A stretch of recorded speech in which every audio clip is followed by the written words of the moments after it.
Ça vous dirait de voyager depuis votre canapé?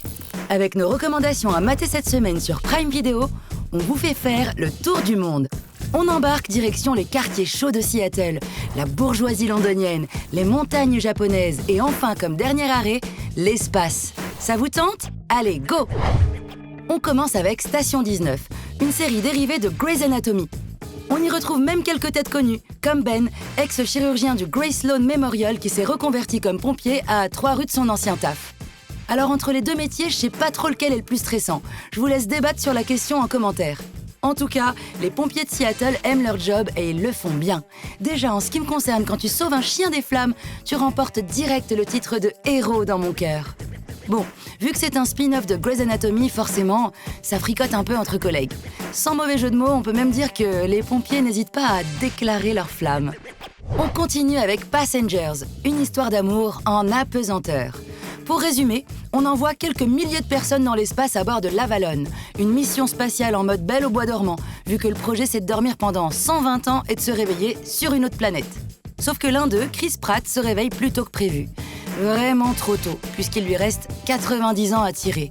Heureusement, Jennifer Lawrence finit elle aussi par se réveiller, ce qui permet à Chris de ne pas s'ennuyer tout seul. Forcément, être seul au milieu de l'espace pendant 90 ans, ça rapproche. Chris et Jennifer vivent leur petite histoire d'amour, entre quelques discussions avec leur robot barman et les problèmes techniques qui menacent de faire péter le vaisseau. Cette semaine, on vous propose aussi Belgravia. Si vous êtes nostalgique des scandales de Downton Abbey, cette série va vous plaire. Tout commence le 15 juin 1815.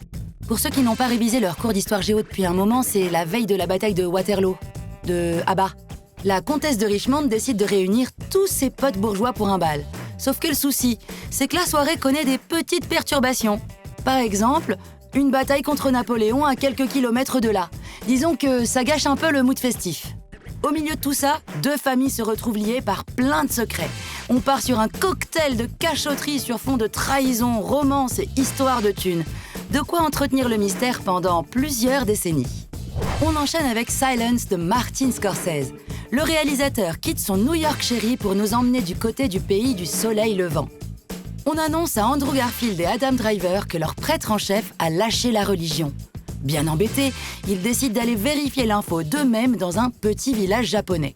Sur place, ils sont accueillis par des mecs tout nus sur une plage. On pourrait croire que le séjour s'annonce plutôt bien.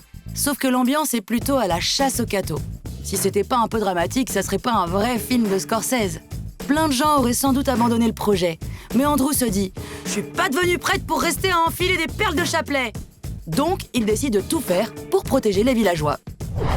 On retourne en orbite avec notre dernière recommandation, Cosmic Scene. Cette fois-ci, c'est le chauve le plus badass d'Hollywood qui se retrouve dans l'espace. J'ai nommé Bruce Willis. En gros, il doit se battre avec ses collègues pour sauver les humains d'une menace alien. Rien d'extraordinaire quand t'es Bruce Willis. Pourtant, à la base, Bruce avait prévu de rester tranquille, à boire des shots et à balancer des mecs par-dessus des comptoirs de bar.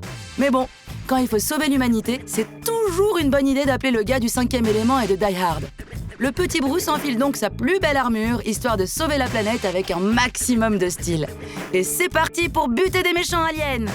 Voilà, c'est déjà fini.